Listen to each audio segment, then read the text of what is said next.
Assalamualaikum warahmatullahi wabarakatuh. Salam sehat sahabat RSHA. Kita bertemu lagi di acara RSHA Menyapa. Dengan saya Paramita yang akan menemani sahabat RSHA selama 1 jam ke depan. Jadi sahabat RSHA mungkin yang lagi ngabuburit nih, lagi jajan-jajan beli takjil ya, sambil rebahan, sambil kerja. Yuk pantengin terus live Instagram kami di @rs.hashimasyari. Saya tidak sendiri pastinya. Saya ditemani oleh narasumber yang akan memberikan ilmu-ilmu kesehatan, ilmu-ilmu yang bermanfaat dan insya Allah membawa berkah di bulan suci Ramadan ini. Beliau merupakan dokter umum di Rumah Sakit Hasyim Asyari. Sudah bersama saya Dokter Farhan. Assalamualaikum Dok. Waalaikumsalam. Bagaimana kabarnya Dok? Alhamdulillah baik. Ini puasa sudah mau 2 minggu ya Dok ya? Lancar Dok puasanya Dok? Alhamdulillah lancar sekali. Mas sudah ada yang bolong apa belum Dok puasanya Dok? Sepertinya belum. Sebenarnya belum. Mungkin dokter bisa menyapa sahabat RSHA yang ada sekarang lagi join Dok.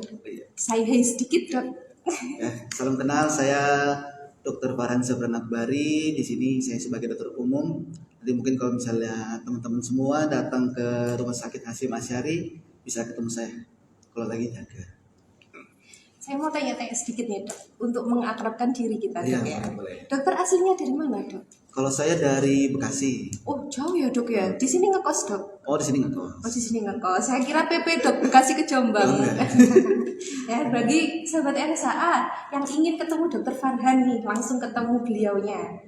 Jika kebetulan beliau sedang jaga, bisa ketemu di IGD 24 jam dan Poli MCU setiap hari Senin sampai dengan Sabtu jam 7 sampai jam 8 malam.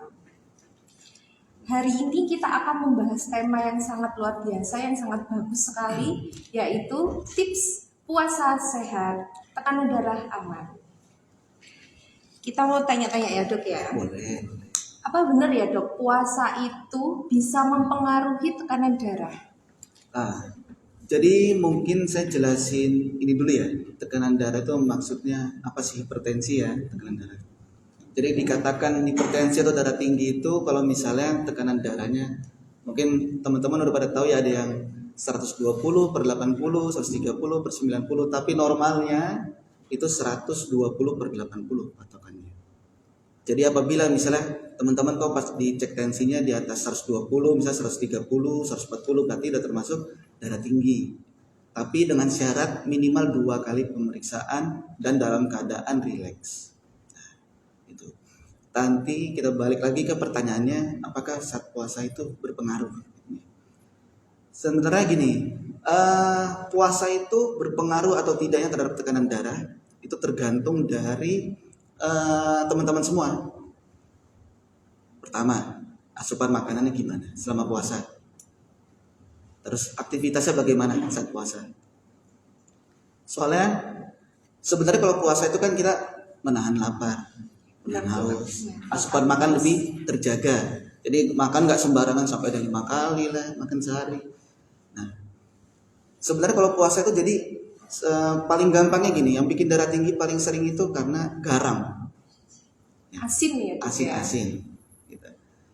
Jadi kalau misalnya teman-teman semua lagi puasa, bagusnya ya jangan bukanya itu jangan yang pakai yang asin-asin.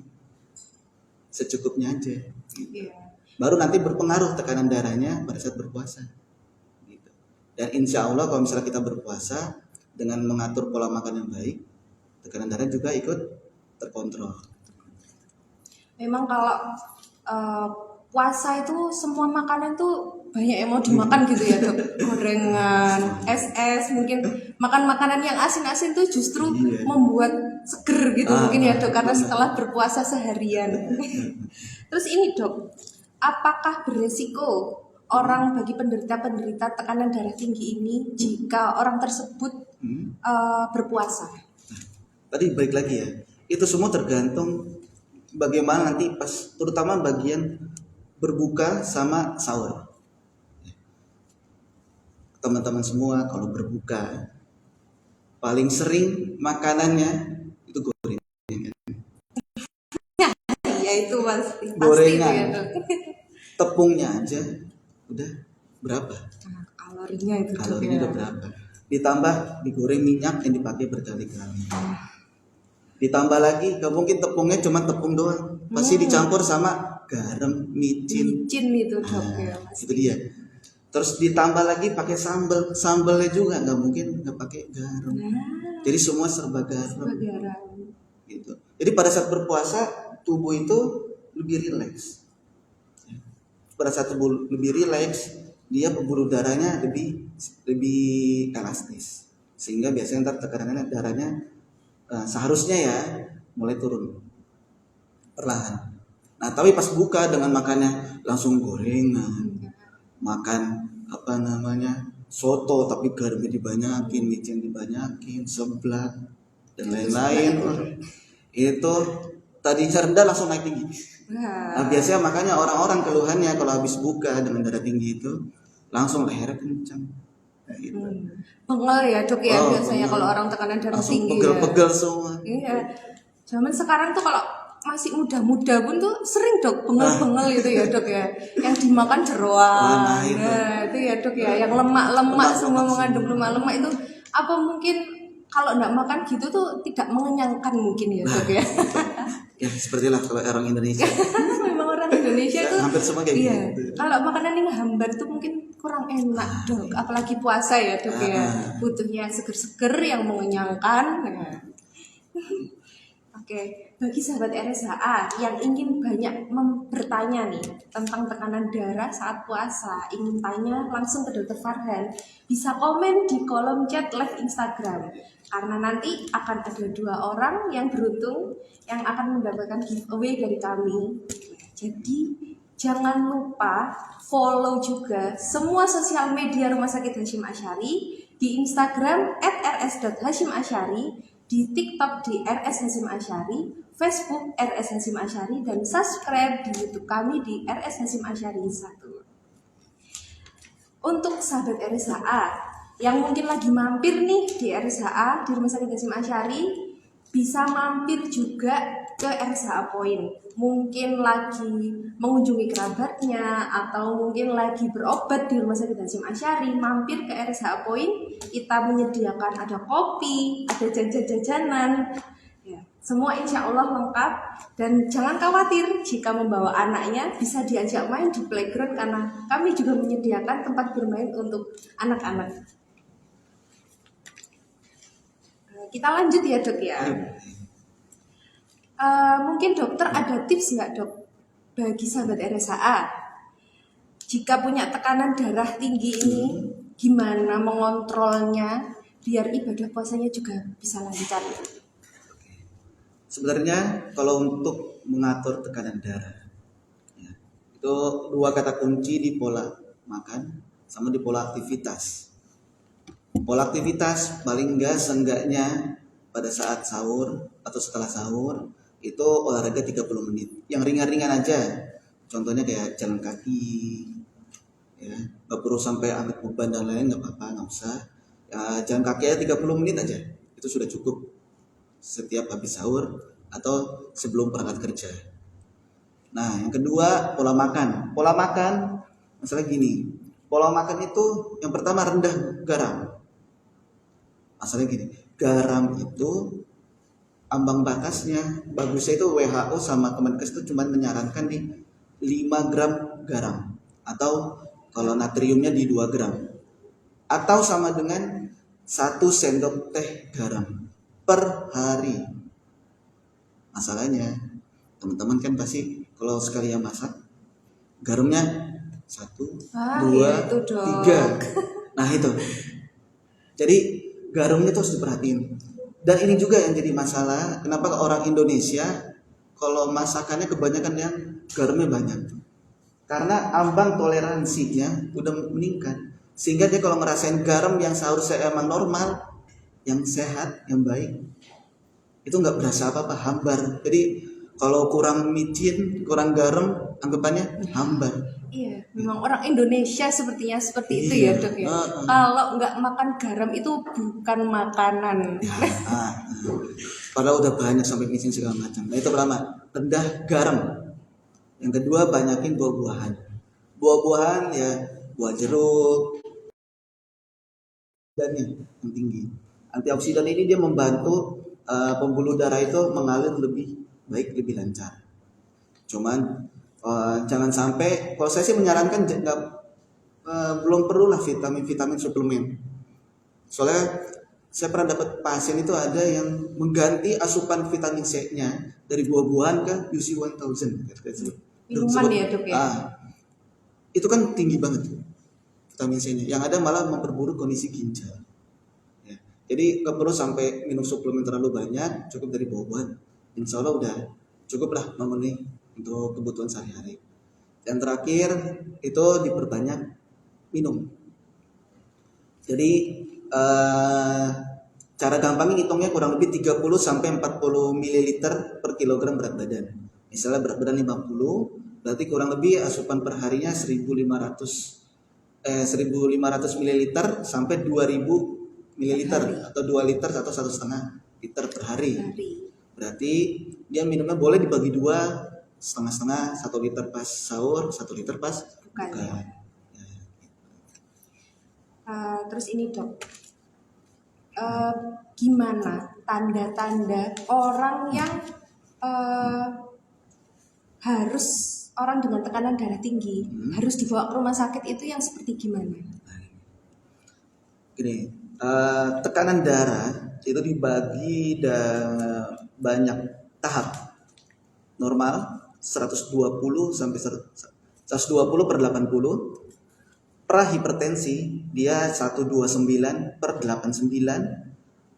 Grade 1 atau tingkat 1 atau tahap 1 itu 130 sampai 159 per 99. Kalau udah di atas itu lebih dari 160 sistoliknya, pernya itu di atas 100, itu udah grade 2. Nah, kalau udah sampai gini, grade 1 atau tahap 1 atau prahipertensi, itu gejalanya hampir tidak ada. Makanya disebutnya silent killer hipertensi ini, karena dia membunuh diam-diam.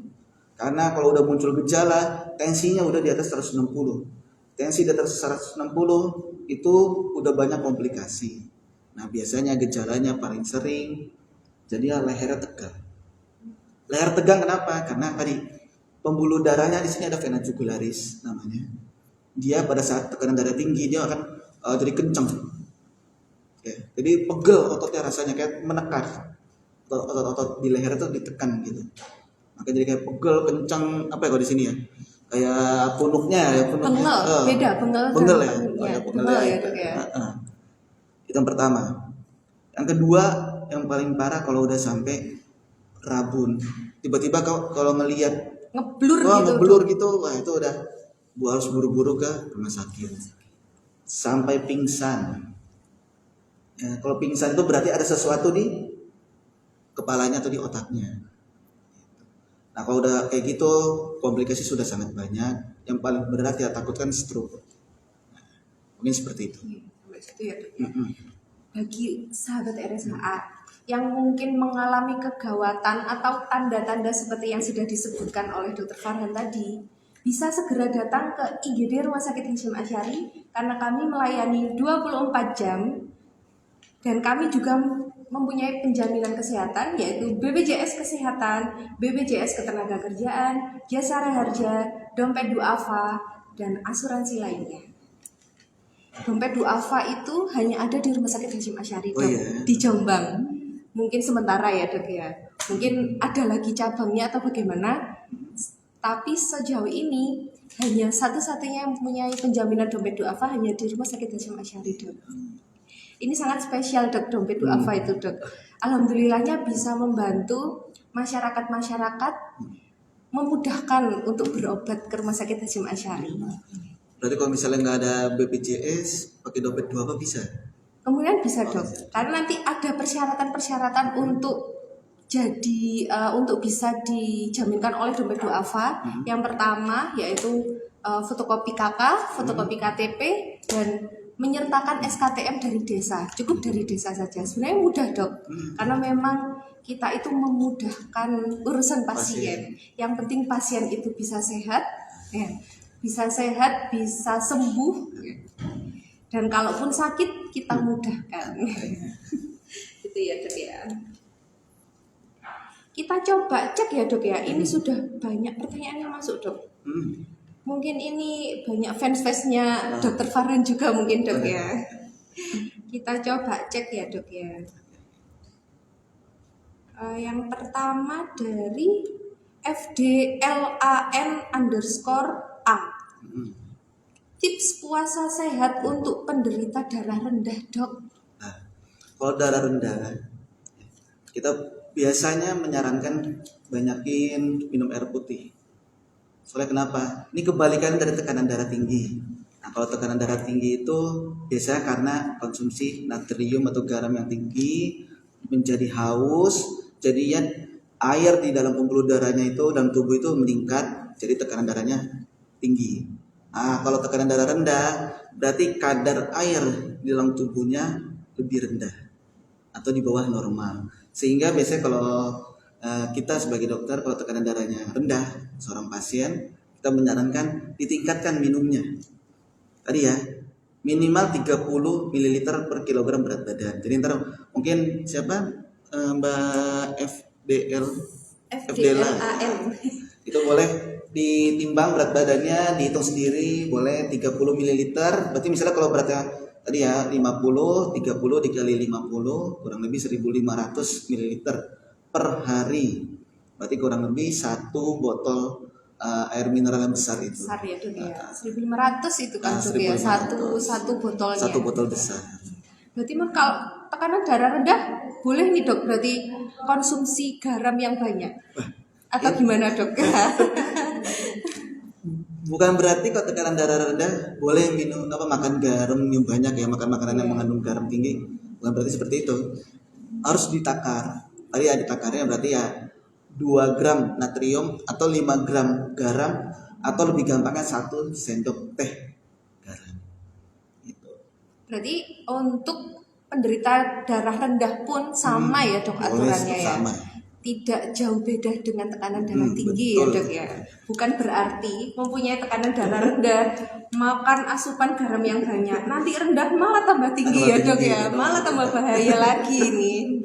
Terus ini ada pertanyaan lagi dok dari Taka_pedia_, banyak underscore-nya. Assalamualaikum dokter, saya mau tanya, kalau sahurnya makan timun direbus, apakah sehat dok? Saya kalau timun itu kan dia mengandung salah satu sayuran yang mengandung banyak air. Ya. Sebenarnya kalau nggak direbus pun juga sehat, nggak masalah. Yang masalah kalau timunnya entah itu diolah, digoreng lah, kasih tepung, ya bisa jadi entah kreativitasnya seperti apa ya, itu baru berbahaya. Tapi kalau selama itu dia direbus, ya insya Allah sih aman. Soalnya kalau mau dimakan mentah pun bagus. Soalnya tuh kandungan airnya pun timun yang mentah aja sudah cukup. Gitu ya. Semoga bisa menjawab pertanyaan dari sahabat-sahabat RSA. Yuk, bagi yang ingin tanya, silahkan komen di kolom chat live Instagram, dan jangan lupa follow semua sosial media Rumah Sakit Hasyim Asyari di Instagram @rs.hasyim_asyari, di TikToknya rs.hasyim_asyari, Facebook di RS Hasyim Asyari, dan subscribe YouTube kami di RS Hasyim Asyari 1. Dan kami juga ada hotline di Rumah Sakit Hasyim Asyari 24 jam yang kami akan menerima semua kritik dan saran dari sahabat RSHA di 0822 2434 4438. Kita coba kita cek lagi ya dok ya. Sahabat RSHA ini sudah banyak dok yang tanya dok. Ada pertanyaan lagi nih dok dari AA Bandem. Sore dokter Farhan, Mbak Mita. Sore AA Bandem. Izin tanya, apa rahasia puasa sehat dan tekanan darah aman, dan tips puasa sehat buat penderita yang gampang lapar? Oke. Sebenarnya gini, kalau buat tadi ya mungkin udah dibahas. Sebenarnya yang paling penting kan di 2 kata kunci tadi, pola makan sama pola aktivitas.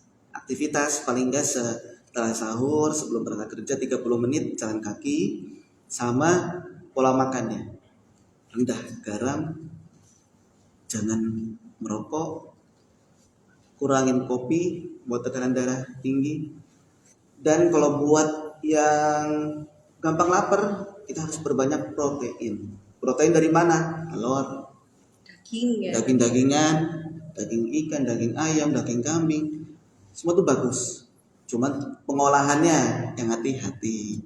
Kalau daging kambing ya jangan kebanyakan santan, ya. Gulai mungkin ya, Dok. Gulai, nah itu Gulai. biasanya tekanan darahnya langsung tinggi, tapi juga gak gampang lapar. Iya. Jadi lebih bagus sebenarnya ya olahannya ya kalau mau bikin gulai santannya juga banyak-banyak kayak gitu. Jadi perbanyak daging, protein. Soalnya kenapa? Protein ini dia yang akan mengirimkan sinyal ke otak bahwa makanan kita itu udah cukup. Jadi kalau ada orang makan nasi banyak, bisa gitu ya. Kalau sahur orang Indonesia kebanyakan nasinya banyak, lauknya dikit, telurnya satu, nasinya sampai menggunung. Nah, itu yang salah. Sebenarnya nasi ya cukup kurang lebih 200 gram atau mungkin satu mangkok kecil itu udah cukup. Terus lauknya yang diperbanyak. Gak usah mahal-mahal, telur, tempe. Ya. Kalau bisa ada duit lebih, ada rezeki lebih, daging, itu justru dibanyakin lauk-lauk seperti itu. Insya Allah dia bakal mengenyangkan dan lebih tahan lama ketimbang mie. Nah, itu. Mungkin kalau nggak makan nasi yang banyak itu mungkin nanti takutnya puasa seharian lapar mungkin ya, Dok ya. Jadi nasinya dibanyakin, lauknya mungkin sekedarnya gitu mungkin ya, Dok ya. Karena mungkin ke orang Indonesia, lagi orang Indonesia, Dok. Kalau nggak makan nasi itu kayak nggak makan. Nah itu ya, Dok ya. Nah, ini kita baca lagi, Dok. Ada pertanyaan dari Maya 804_DF. Dok mau tanya, apakah darah tinggi itu harus minum obat rutin walaupun tensinya turun hingga 90/60? Jadi kalau untuk pengobatan darah tinggi, yang pertama harus konsultasi ke dokter. Yang pertama. Yang kedua, biasanya dokter dia akan menyarankan untuk kontrol setiap 1 minggu sekali. Ya, jadi ditolong teman-teman disempatkan paling enggak ya bisa datang ke sini ke poli umum boleh. Ada MCU, Dok, Oh, ada setiap MCU hari boleh. Senin sampai dengan Sabtu. Boleh. Atau ke fasilitas kesehatan terdekat boleh buat sekedar cek tensi. Nah, jadi nanti untuk pengobatannya apabila udah memenuhi target, biasanya dokter itu memenuhi target tekanan darah itu bagi penderita darah tinggi di bawah 130. Jadi kalau udah mulai mendekati itu, biasanya mulai diatur dosisnya. Misalnya ada namanya obat amlodipin, pasien 10 mg dosisnya pakainya. Terus tekanan darahnya udah nih misalnya tadi sampai 90/60, artinya udah mau memenuhi target. Nah nanti dosisnya diturunkan jadi yang 5 mg. Diturunkan sendiri, Dok. Diturunkan harus atas dasar dari perintah dokter. Jadi jangan sampai diturunkan sendiri. Soalnya kenapa? Biasanya gini, banyak pasien merasa udah sehat, tekanan darahnya udah bagus, akhirnya Nggak perlu kontrol. nggak perlu kontrol. Sedangkan itu tekanan darah itu bisa turun gara-gara obat. Iya. Jadi Pengontrolnya memang ya, Dok ya. nah itu. Jadi apabila misalnya tekanan darahnya udah mencapai target, mungkin bisa didiskusikan ke dokter yang memeriksa teman-teman semua. Gitu. Segera konsultasikan ke dokter Anda yang terdekat. Di sini juga tersedia banyak beberapa poli spesialis, Dok. Ada penyakit dalam, ada anak dan sebagainya. Kalau ingin bertemu dokter umum juga ada di MCU Medical Check Up setiap hari Senin sampai dengan Sabtu jam 7 sampai jam 8 malam. Atau mungkin bisa langsung ke IGD. IGD melayani 24 jam dengan banyak penjaminan, ada BPJS Kesehatan, BPJS Ketenagakerjaan, Jasa Raharja, Dompet Duafa, dan asuransi kesehatan lainnya. Kita baca-baca lagi, Dok. Ini mungkin mitos ya, Dok, mitos atau fakta. Mayang.ca, sore Dokter Farhan dan Kak Nita, izin bertanya. Ini kayak mitos dan fakta gitu, Dok. Apa benar penderita darah tinggi itu jika melakukan puasa justru bikin sehat? Oke. Kalau penderita darah tinggi dengan hubungannya berarti ya bikin tambah sehat pada saat puasa, itu jawabannya tergantung. Tergantung ya dok ya. Gini, sebenarnya puasa itu bagus untuk tekanan darah. Bagusnya kenapa? Pada saat kita berpuasa, tubuh itu akan menyesuaikan metabolismenya. Metabolismenya jadi dia tadinya membakar gula, akan dibakar lemak. Karena gulanya itu nggak ada tuh selama puasa ya, asupan gula. Yang dibakar lemak. Lemaknya turun, kita harapannya pembuluh darah tadi yang isinya ada kolesterol, lemak-lemak jahat di pembuluh darah yang bikin sempit, yang bikin tekanan darahnya naik, itu berkurang atau menghilang pada saat puasa. Jadi oke, betul pada saat puasanya tidak masalah. Nah, tapi pada saat berbuka dan sahurnya itu yang harus diperhatikan. Jadi kalau misal bukanya pakai langsung gorengan, langsung soto yang santannya banyak, gulai, wah itu Sate kambing, sate kambing, wah enak banget itu dok. pakai kecap-kecapan, wah itu tubuh aja kayaknya udah minta ampun itu. Iya, kayak capek gitu mungkin Udah lelah organnya juga juga ya dok tubuhnya ya. jadinya. Saya capek gitu mungkin kalau bisa teriak ya dok Capek badannya. dikuras pas puasa, pas bukanya langsung diisi full lagi. Itu melegakan tenggorokan memang dok, makanan-makanan seperti iya. itu mungkin ya dok ya. Iya. Organnya mungkin yang ingin berteriak tapi mungkin tidak bisa ya dok ya. Jadi teman-teman, semua itu dari pola makan. Kembali lagi pola Pola makan ya makan, dok ya. ya. Puasanya mungkin bisa menurunkan, Pada saat ya, puasanya. menurunkan. Puasanya bisa menurunkan, tapi berbuka dan sahurnya mungkin yang tidak baik itu ya. Jadi pola makannya tetap harus dijaga, sahabat RSAA. Gitu ya. Kalau ini ada pertanyaan lagi dok. Sore Kak Mita dan Dokter Farhan. Sore. Ini dari Nungki Erika dok. Oh iya. Sore Kak Mita dan Dokter Farhan, bagi penderita tekanan darah tinggi dan biasanya rutin cek tekanan darah sendiri, untuk di bulan Ramadan ini, kapan sih dok waktu yang tepat untuk cek tensi agar akurat? Yang pasti harus dalam pertama, paling enggak jangan dalam keadaan deg-degan, berdebar-debar, habis aktivitas berat. Jadi kurang lebih istirahatkan dulu 10 menit sebelum diperiksa. Nah, untuk waktunya kapan? Berarti sebelum sahur, setelah sahur. Kalau misalnya siang-siang kok mulai pusing segala macam, boleh ditensi sendiri. Sama sebelum buka dan setelah buka, itu yang paling optimal. Soalnya biasanya kalau waktu-waktu itu ya, waktu-waktu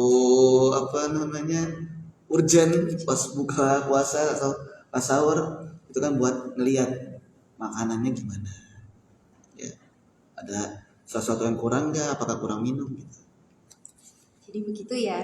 Semoga penjelasan dari Dokter Farhan ini cukup bisa menjelaskan pertanyaan-pertanyaan dari sahabat RSAA. Tapi jika sahabat RSAA ini masih bingung ya, datang langsung aja ke Rumah Sakit Hasyim Asy'ari, konsultasi langsung, cek langsung, bisa cek semua kesehatan sahabat RSAA di Rumah Sakit Hasyim Asy'ari, bisa langsung ketemu dokternya, itu jauh lebih enak ya dok ya. Jadi konsultasinya itu malah lebih enak gitu ngobrolnya mungkin ya dok ya. Kalau mau tanya-tanya sakitnya gini dok, saya sakitnya gini, nanti bisa dijelaskan ya dok ya saat MCU atau saat di IGD ya dok ya. Dokternya ramah-ramah di Rumah Sakit Hasyim Asy'ari. Semua insya Allah semua karyawan di Rumah Sakit Hasyim Asy'ari itu ramah-ramah. Jadi sahabat RSAA bisa main-main ke Rumah Sakit Hasyim Asy'ari kalau ingin berobat, memeriksakan kesehatan sahabat RSAA. Saya mau tanya lagi dok. Bukan saya sih dok, ini netizen dok, sahabat-sahabat RSAA yang ada di rumah dok, yang banyak tanya ini dok. Ini ada pertanyaan yang mungkin agak melenceng dok dari judul kita. Gimana? Dari Nila Kurnia. Tips puasa nyaman bagi penderita asam lambung gimana ya dok? Kalau asam lambung, kalau penderita asam lambung berarti seenggaknya kita siapkan obat dulu. Berarti tetap harus konsultasi ke dokternya yang terdekat supaya ntar dapat obat ya. Jadi minum obat sebelum sahur. Nah, pas sahurnya makannya secukupnya, karena kalau udah berurusan asam lambung itu udah pasti pola makan. Ada 5, berarti 5 yang harus diingat kalau ada penderita asam lambung. Jangan makan kebanyakan, kedikitan, asam-asam, pedes-pedes, sama telat makan. Nah, yang jadi masalah apa? Kalau pada saat puasa kan kita hampir 12 jam ya, kurang lebih 12 jam ya. lebih kita nahan lapar.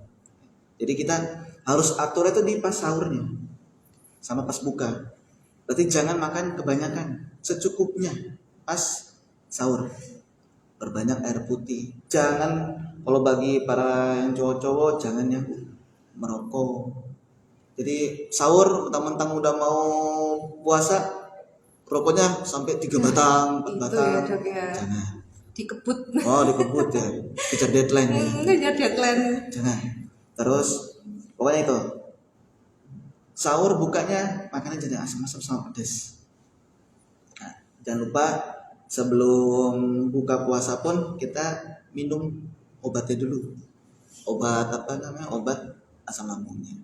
Gitu. Itu ya, Dok ya. Oh ya, sama kopi jangan.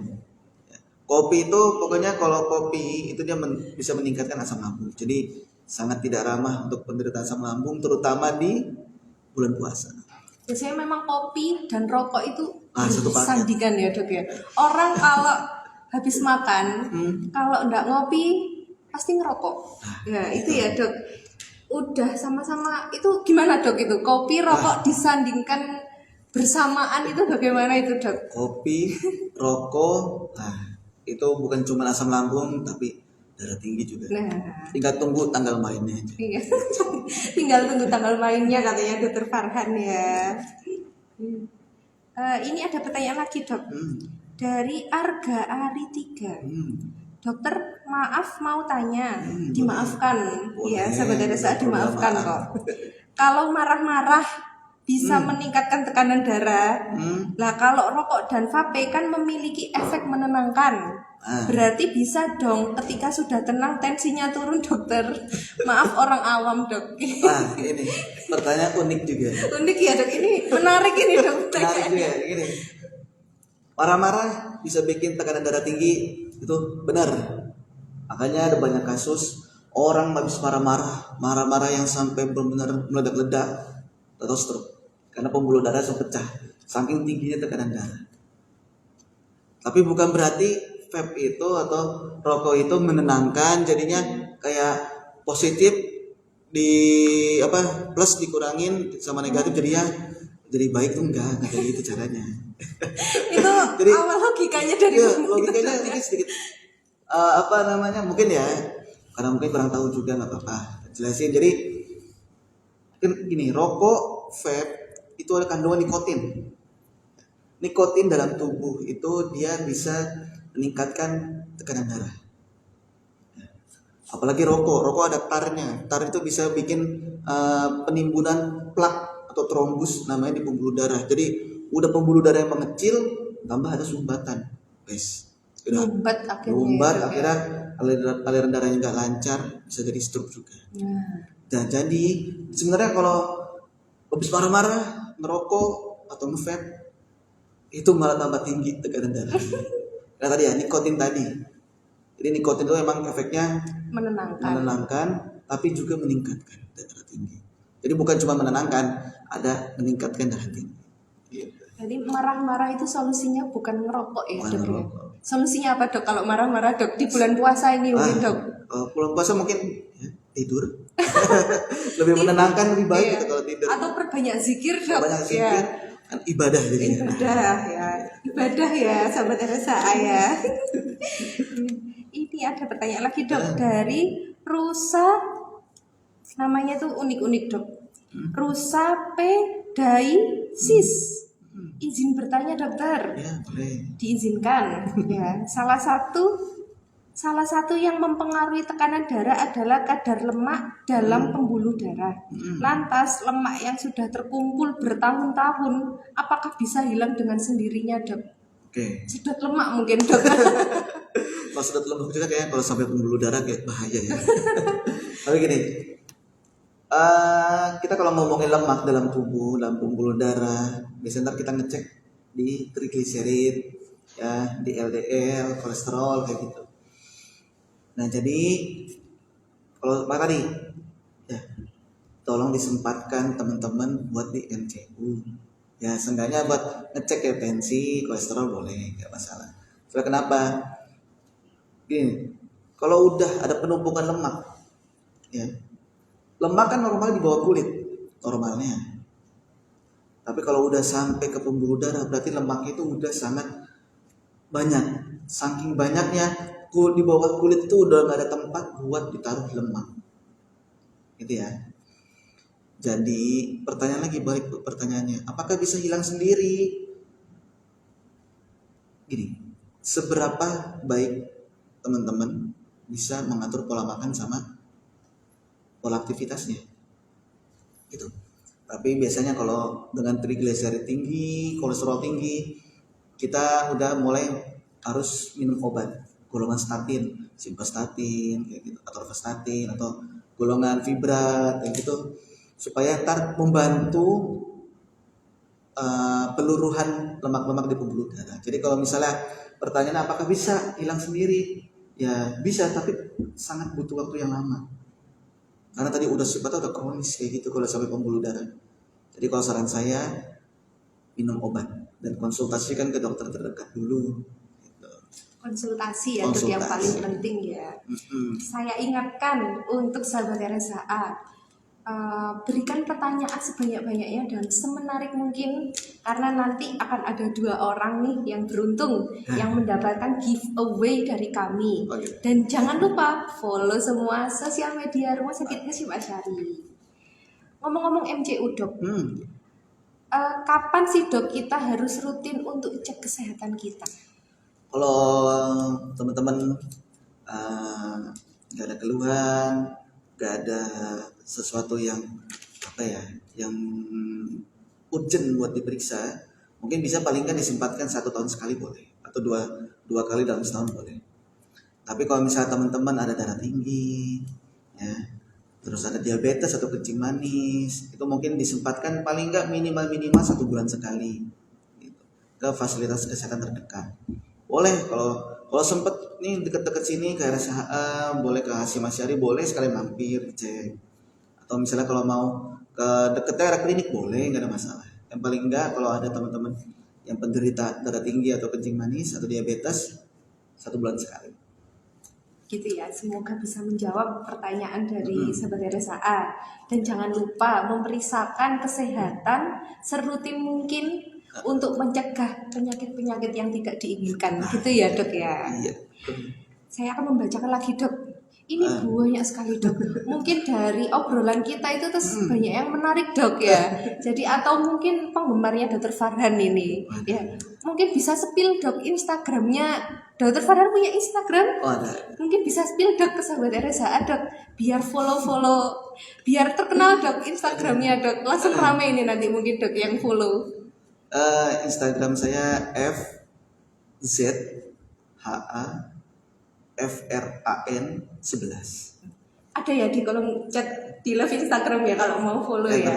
Follow Instagramnya Dokter Farhan. Kita baca lagi ya, dok ya. Dari Fafalei.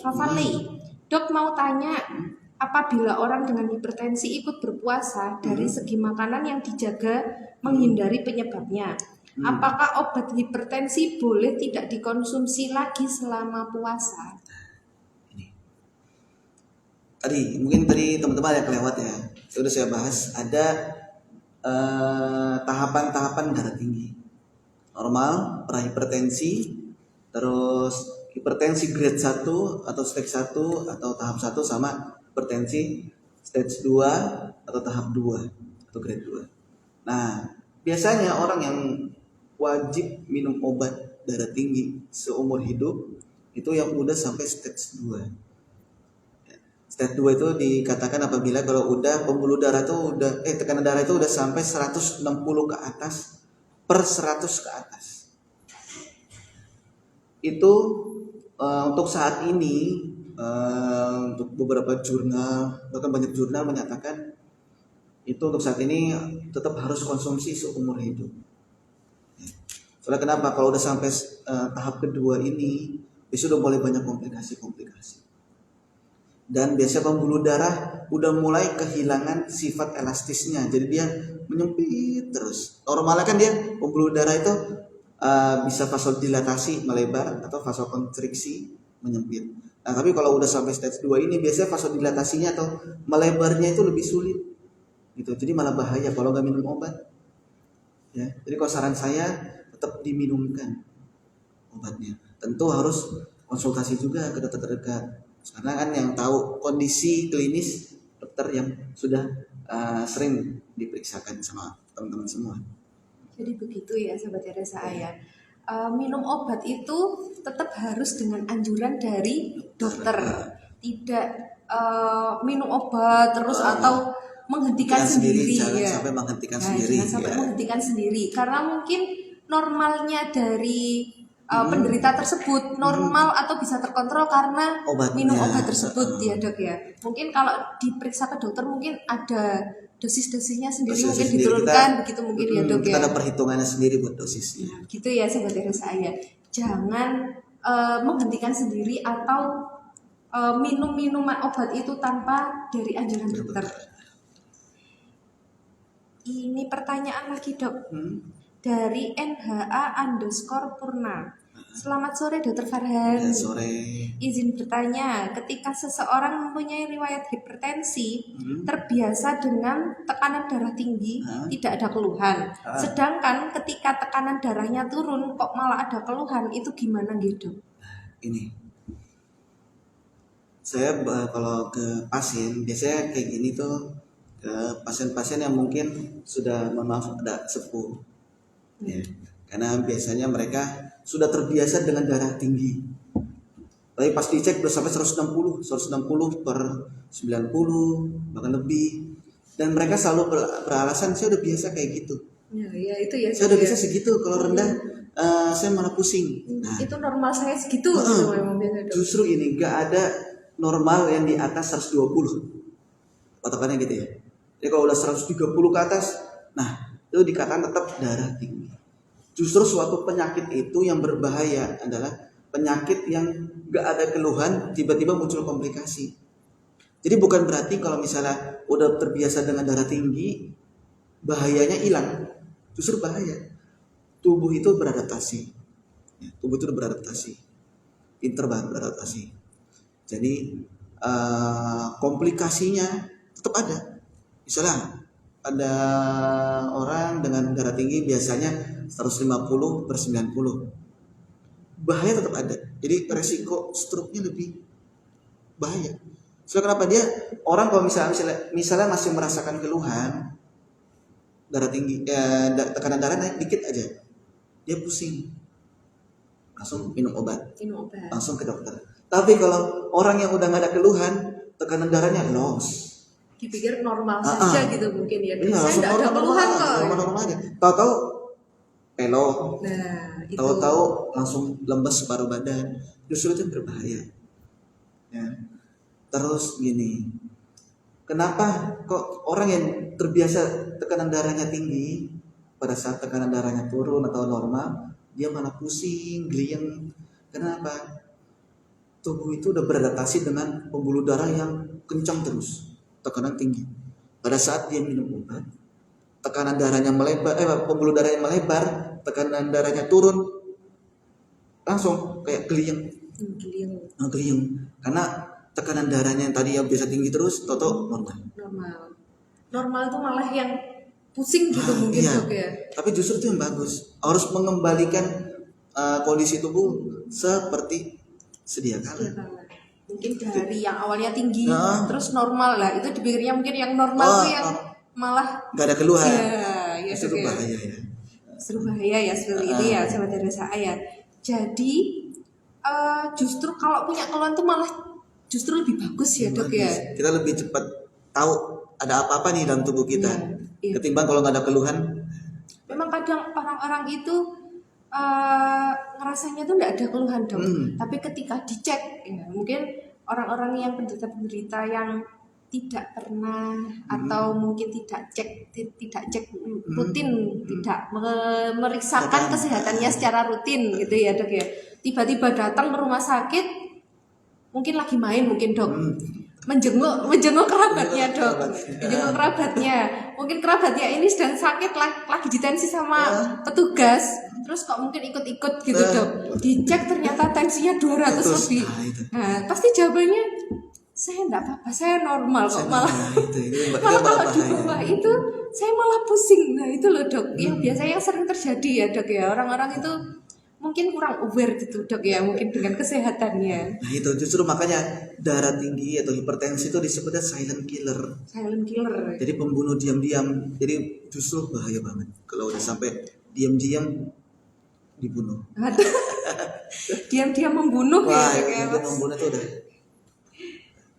Kita baca lagi dok, dari Aziz Ferdiansyah _084. Izin bertanya, makanan apa saja yang jarang orang tahu bahwa bisa menyebabkan darah tinggi jika dikonsumsi setelah menjalani puasa seharian, dan apa yang harus dilakukan setelah itu?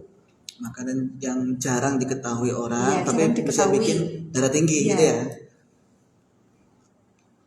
Paling ini kecap.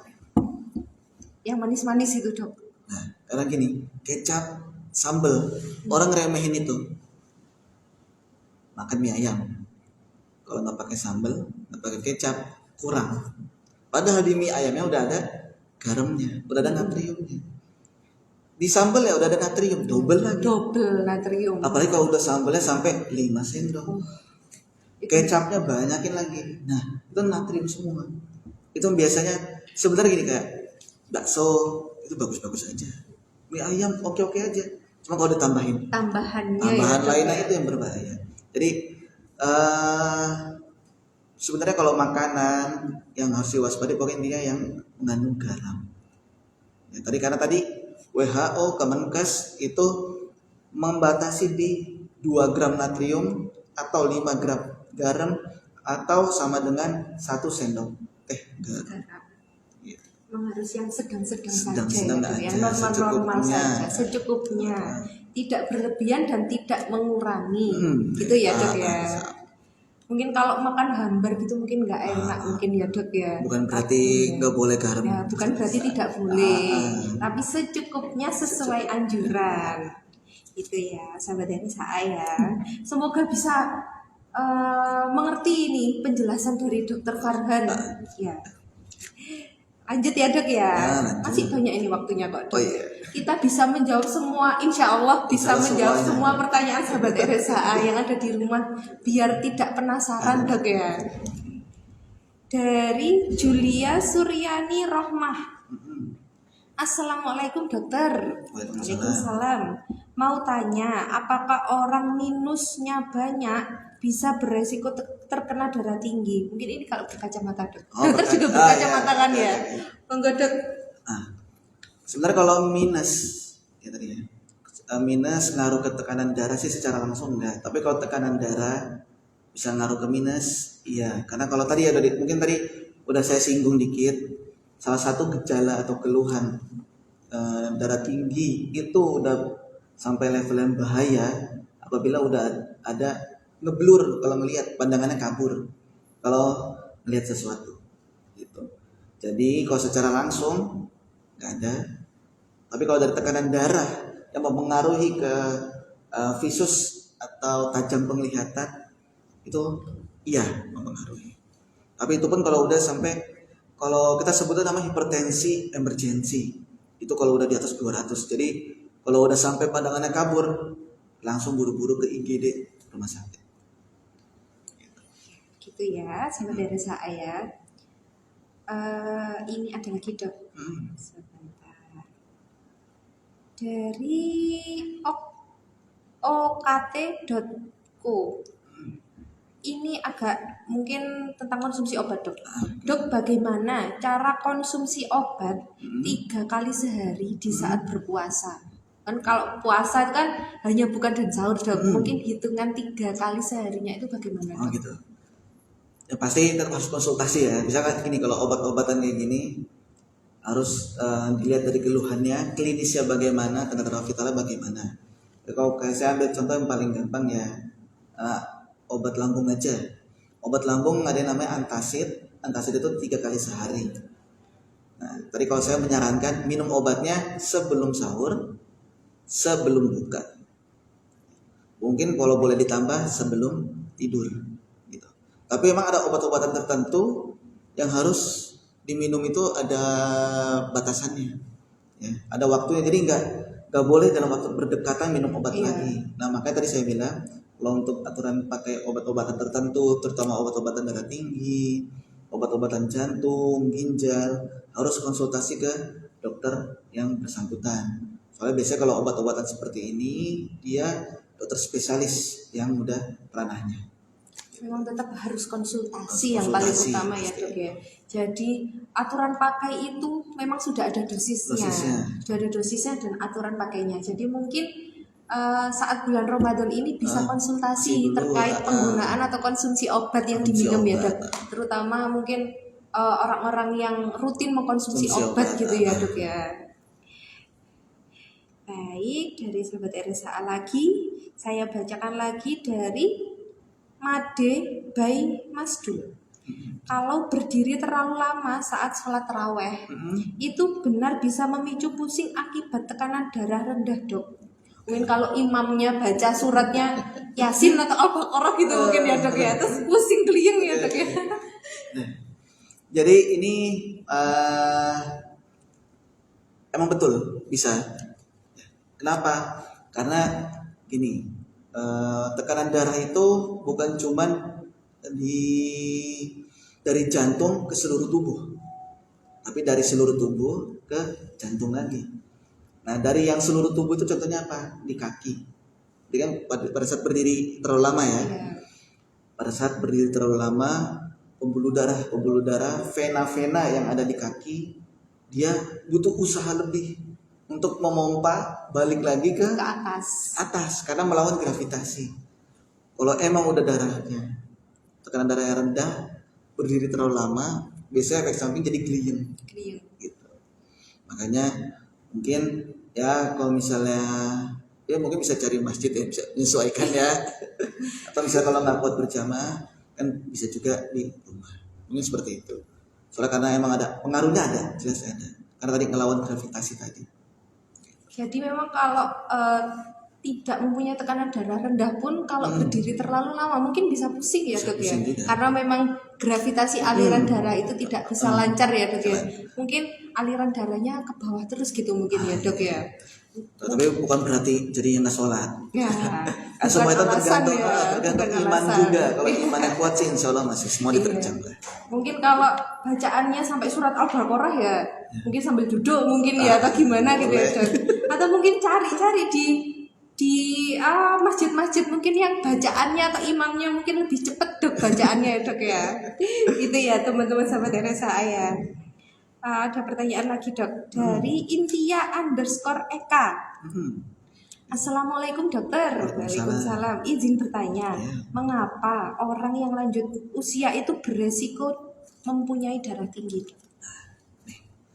Karena pada saat usia, terutama usia di atas 65 tahun, itu tubuh itu mulai menua. Sel-sel tubuhnya mulai menua, namanya degenerasi. Salah satunya ke pembuluh darah. Pembuluh darahnya pas masih muda. Makanya kenapa? Kalau orang yang merokok nih dari masih muda, pas sudah bawa bapak, dia bilang, saya sehat-sehat aja. Ya sekarang sehat, nanti pas masa tuanya berasa efeknya. Karena pada saat usianya masih muda, masih usia belasan sampai usia 50, itu tubuh itu masih regenerasinya masih bagus. Pembuluh darah masih elastis, masih bisa vasodilatasi, vasokonstriksinya masih baik. Tapi kalau udah masuk ke usia 60 tahun, 65 tahun ke atas, tubuh itu udah mulai kaku pembuluh darahnya. Dan itu emang normal karena emang pengaruh hormon, terutama pada saat penderitanya itu wanita. Kenapa wanita di atas 65 tahun atau setelah menopause itu dia jadi rentan terkena darah tinggi karena dia kehilangan hormon penting namanya estrogen. Estrogen ini fungsinya kan dia buat peremajaan. Makanya kenapa kalau wanita lebih awet muda ketimbang laki-laki, karena di laki-laki gak ada estrogen. Estrogennya ya. Gitu. Ya. Tapi pada saat menopause kehilangan estrogen tadi langsung cepet ya, karena tubuh itu belum sempat beradaptasi karena ada tadi hormon si estrogennya itu. Makanya bagi teman-teman semua atau yang punya orang tua mungkin ya segera diperiksakan. Kalau misalnya ternyata emang ada darah tinggi dan perlu minum obat, harus rutin minum obatnya. Saya mau tanya dok, Boleh. ini mitos atau fakta dok? Hmm. Laki-laki itu lebih besar beresiko terkena darah tinggi, benar atau tidak dok? Ya. Mitos atau fakta? Fakta. Fakta ya dok. Fakta itu fakta. WHO dia menyatakan 1:4. Jadi dari 4 pria dia satunya hipertensi. Kalau cewek 1:5. Jadi dari 5 perempuan satunya itu penderita hipertensi. Tadi balik lagi karena dari gaya hidup, rokok, alkohol, kopi lebih banyak cowok. Dan kalau cewek dibantu lagi dengan tadi hormon estrogen tadi, hormon peremajaan. Jadi memang laki-laki beresiko ya dok. Beresiko. Jadi hati-hati untuk laki-laki, terutama mungkin laki-laki yang merokok atau sering ngopi gitu ya dok. Oh bahkan masih muda saja bisa rentan terkena darah tinggi ya dok ya. Sekarang ya kayaknya usia 25 tahun ke bawah tuh udah banyak hipertensi. Karena ya, gaya hidupnya kan udah mulai berubah semua. Gaya hidup dan pola makan. Ada aktivitas nggak dok? Olahraga atau workout atau nge-gym yang bagus untuk biar kita mencegah darah tinggi untuk usia-usia yang muda-muda ini dok? Sebenarnya kalau untuk olahraga, yang penting batasan waktunya minimal 30 menit setiap hari. Paling enggak 3 kali lah per minggu lah. Kalau emang nggak sempet ya 3 kali per minggu setiap minggu. Untuk olahraganya apa? Ya olahraga apa aja boleh. Yang dari yang ringan sampai yang berat boleh, gak ada masalah. Mungkin ini jadi pertanyaan terakhir ya dok ya. Gimana? Dari much.eris, dokter izin bertanya, orang yang sering main game sampai larut malam, yang terkadang bisa sampai emosi, mungkin kok kalah gitu mungkin ya dok. Sampai emosi apa bisa mempengaruhi tekanan darah dan dapat menyebabkan hipertensi? Bukan cuman main gamenya, tapi jadi masalah begadangnya ya dok ya. Kenapa? Begadang itu dia berarti kan mengambil waktu yang seharusnya buat tidur, jadi dia melek terus. Dia akan mengganggu namanya siklus sirkadian. Fungsinya apa? Siklus sirkadian ini dia mengatur hormon kortisol, salah hormon buat stres, hormon dopamin. Jadi orang-orang yang sering begadang ya, perlahan tapi pasti tekan darah bakal tinggi. Ditambah lagi emosi pada saat main game. Nah, udah emosinya aja bisa meningkatkan tekanan darah, apalagi begadang. Ya, Double. Sudah begadang, minum kopi sambil ngerokok, emosi juga. Makin tinggi tambah tinggi ya dok ya. Tinggal tunggu waktu main. Tinggal tunggu waktu mainnya. Nah, terima kasih ya dokter ya. Sama-sama. Semoga penjelasan atau pertanyaan dari sahabat RSHA bisa memberikan penjelasan yang cukup dipahami oleh sahabat RSHA. Bagi pertanyaan dari sahabat RSHA yang belum terjawab nih di sesi live Instagram ini, nanti akan dijawab di Instagram Story Rumah Sakit Hasyim Asy'ari. Dan untuk pengumuman pemenang giveaway dua pertanyaan yang menarik nanti juga akan diumumkan di Instagram Story. Jadi jangan lupa follow semua sosial media Rumah Sakit Hasyim Asy'ari. Lalu untuk dan jangan lupa ya follow semua sosial media Rumah Sakit Hasyim Asy'ari. Dan saya sebelum closing dok, mungkin ada pesan dan kesan untuk sahabat RSHA. Mungkin teman-teman semoga kita selama bulan puasa ini lancar, dijauhkan dari segala macam penyakit termasuk darah tinggi. Dan jangan lupa perhatikan menu buka puasanya, menu sahurnya dan aktivitasnya. Jadi jangan sampai gara-gara puasa kita malah tidak mau olahraga, makanan jadi sembarangan, supaya tubuh kita setelah puasa nanti jadi lebih sehat. Jadi kesimpulannya mungkin mengurangi asupan garam, ya pola makan yang dijaga, ya dok ya. Terus pola aktivitasnya juga, ya. Karena mungkin kalau puasa itu lebih ke nafsu makannya ya dok. Ya. Nafsunya, semua nafsunya itu dijaga ya dok. Dari makanan, dari ibadahnya dan semuanya ya dok ya. Baik sahabat RSHA, tidak terasa sudah 1 jam. Sudah 1 jam ternyata dok ya. Kita ngobrol tidak terasa ya dok ya. Sudah 1 jam. Terima kasih dokter sudah mampir di live Instagram Rumah Sakit Hasyim Asyari, sudah memberikan kita sharing-sharing ilmu tentang kesehatan. Sama-sama. Jangan lupa sahabat RSHA memeriksakan kesehatan Anda di Rumah Sakit Hasyim Asyari karena kami siap, sigap, Islami, amanah, progresif. Wassalamualaikum warahmatullahi wabarakatuh.